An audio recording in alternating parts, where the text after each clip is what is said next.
ठीक है, उसके बाद हाँ बोलिए। मुख्यमंत्री से मुलाकात हुई सर, क्या बातचीत हुई? देखिए, माननीय मुख्यमंत्री जी से बहुत पहले से प्रयास कर रहे थे बात करने का। कुछ बहुत बड़ा इशू 2-4-5 थे, उस पर हम लोगों ने डिस्कशन किया और उचित समझा कि अपने राष्ट्रीय अध्यक्ष को भी साथ ले जाएं, तो संतोष कुमार सुमन जी भी साथ थे। सबसे पहला मुद्दा हमारा ये था कि गया में प्रवाहित होने वाली जो फल्गु नदी और निरंजना नदी है वो सूखी है, उसको हम लोग इंद्रपुरी बराज से कैसे पानी लावें, इस पर बहुत बृहद चर्चा हुई और इस पर मुख्यमंत्री बहुत सहमत हुए और बहुत दूर तक आगे काम बढ़ा दिए हैं, ऐसा बोले। हमने उनको सप्लीमेंट किया कि कुछ लोग ये कहते हैं कि इंद्रपुरी बराज में पानी नहीं है, कैसे आएगा। तो 1973 का एक रिहान बांध एग्रीमेंट है, जिसमें गफूर साहब देन चीफ मिनिस्टर थे और फिर उत्तर प्रदेश, मध्य प्रदेश, बिहार और भारत सरकार के बीच में एग्रीमेंट हुआ था, जिसमें 25% पानी हमको मिलना था। आज तक वो 25% पानी नहीं मिला है। इस पर माननीय मुख्यमंत्री जी ने अभी हाल में बात कहा कि झारखंड के मुख्यमंत्री से बात हुई है और हम लोग को जो हिस्सा में पानी मिलता है उसको लाने का प्रयास कर रहे हैं और गया में पानी को फल्गु नदी में डाल करके और गया के समीप से बोध गया तक के हम लोग एक मेरीन ड्राइव बनावेंगे और पानी ले जा करेंगे। इस पर विस्तृत चर्चा हुई। हम धन्यवाद देते हैं कि हमारे सारी बातों से वो सहमत हैं। उनको अवगत हमने कराया कि भारत सरकार के जो जल शक्ति मंत्री हैं उनसे भी हमारी बात हुई है। निरंजना नदी पुनर्जीवित का मामला आया, उससे भी हम लोग चेक कर रहे हैं। तो ले देख करके मैं समझता हूँ कि मेरे जीवन का एक बहुत बड़ा ये था, प्रयास था कि फल्गु नदी में पानी हो, इसीलिए हम उनसे मिलने के लिए गए थे और इसमें सकारात्मक उनका ये हुआ, राय हुआ और वो सहमत है। और उसके बाद मुद्दाएं तो बहुत थी, लेकिन एक और मुद्दा है, जैसे आज ठेकेदारी चल रही है। ठेकेदारी में होता है कि 25% पीछे और 30% बिलो करके लोग ले लेता है और बाद में एस्टीमेट का पुनर्विजन करता है और अल्टीमेटली पैसा बराबर कर लेता है 10% के आसपास में। ये ऐसा नहीं होना चाहिए, इससे धोखा होता है। दूसरी बात है कि बनावट में, कंस्ट्रक्शन में गड़बड़ियाँ होती है, इसलिए हम मुख्यमंत्री जी को अवगत कराया और मुख्यमंत्री जी इसमें सहमत हैं और उन्होंने कहा कि हम पहले ही ऐसा काम कर चुके हैं कि अब हम उन लोगों को कह दिया है कि ठीक है, अगर 10-20%, 25% बिलो आप जाते हैं तो हम रिवीजन किसी भी परिस्थिति में नहीं करेंगे। अगर ऐसा होता है तो स्वाभाविक है कि लोग 20% और 25% नीचे नहीं जाएगा। ये अच्छा उनका टेक्निक है, इस पर भी सहमति बनी और हम इसके लिए भी गए हुए थे, तो ये बहुत अच्छा लगा। फिर हम लोगों की बात थी कि राज्य कर्मचारी सफाई कर्मचारी आयोग का गठन का भी मामला पर हमने उनसे डिस्कशन किया है। उसका गठन सैद्धांतिक रूप में हो गया है, लेकिन चेयरमैन सदस्य की बात नहीं हुई है।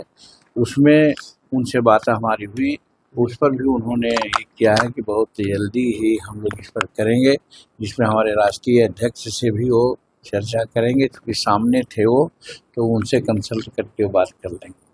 फिर ये भी बात चली कि जो हमारे एमएलए जीते हुए हैं प्रखंडों में, तो विसूत्री का अध्यक्ष उनको होना चाहिए, ये नियम है। लेकिन अभी जो हुआ है उसमें हमारे प्रखंड अध्यक्ष बहुत कम ही प्रखंड अध्यक्ष बने हैं जिला विसूत्री का। इस पर एकदम विधिवत कानून बनना चाहिए कि भाई जहाँ का एमएलए जीता हुआ है वहाँ प्रखंड का अध्यक्ष उसी को बनाना चाहिए। इस पर भी उन्होंने सहमति जाहिर की है कि ऐसा सुधार करेंगे हम लोग। तो यही सारी बातें थे जिस पर हम लोग चर्चा किया, बात किया और हम धन्यवाद देते हैं कि सारी बातों पर सहमति जताई है और इस पर जरूर आगे कार्रवाई।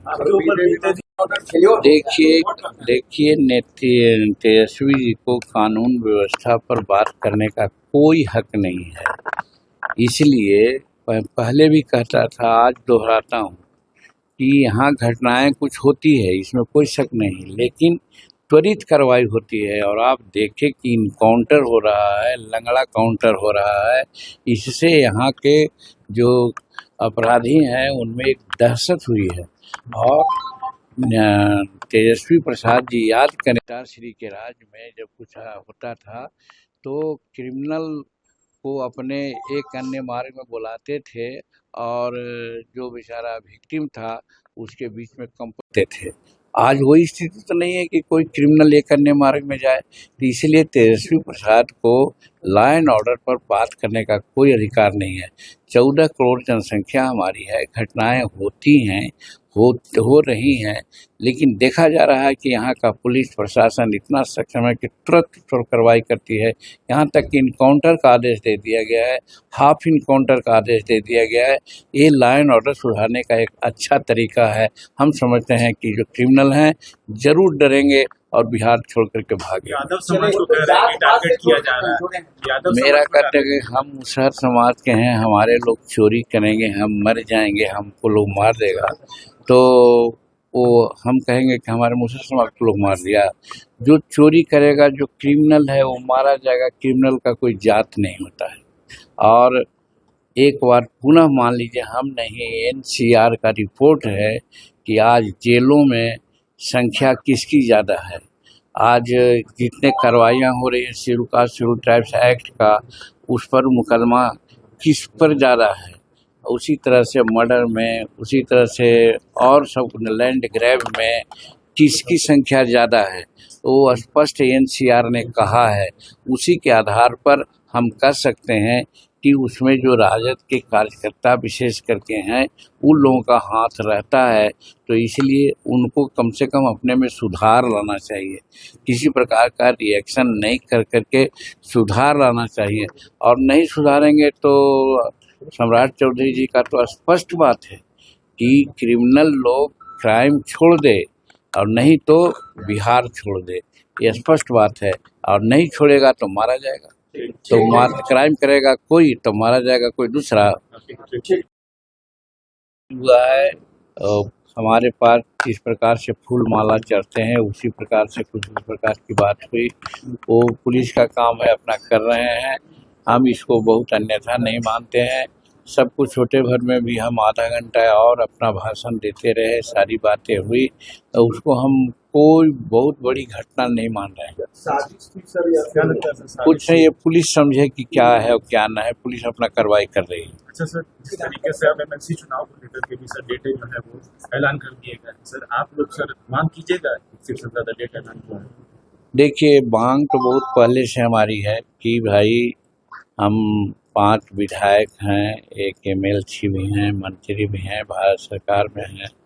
और जहाँ तक कार्यकर्ताओं का सवाल है, किसी भी पार्टी से हमारे कार्यकर्ता सभी जिलों में कमज़ोर नहीं हैं। चाहे जिस तरह का NDA का प्रदर्शन होता है उसमें हमारे कार्यकर्ता बढ़ चढ़ कर के साथ लेते हैं। चुनाव के पहले विधानसभा वाइज कुछ ऐसे हुए थे, उसमें हमारे लोग बहुत काफ़ी भाग लिया था। उसका उस समय के तत्कालीन अध्यक्ष ने इसको हमको बतलाया था। उस आधार पर हमारे दिमाग में भी बनती है कि हम को माने हिंदुस्तानी अवाम मोटर सेक्युलर को एक कम से कम MLC का पद मिलना चाहिए। इसकी चर्चा हम सेंट्रल के जो हमारे नेतागण हैं उनसे हम करेंगे। यहाँ पर हमारी कोई बात नहीं हुई। राज्यसभा में भी कंप्रोमाइज किया सर, डिमांड कीजिएगा सर। दोनों में पूछेगा तो हमको समझ में नहीं आएगा। राज्यसभा में आपने कंप्रोमाइज किया और आप अपने गठबंधन के प्रति हमेशा समर्पित रहे। आज भी हम समर्पित हैं, हमारा कोई शर्त नहीं है। हम कहेंगे कि अगर हमको MLC का पद दिया जाता है, इससे हम NDA गठबंधन मजबूत होगा, हमारा जो दल है हमारे लोग हैं और आकर्षित होंगे और उससे NDA को फ़ायदा होगा। इसीलिए हमारे हित में भी है, NDA के हित में भी है कि हमको एक MLC का पद वो दें। राष्ट्रीय जनता दल ने भी कहा है कि एक सीट पर चुनाव लड़ेंगे। अब कौन का कह रहा है भैया, उससे हमको मतलब नहीं है।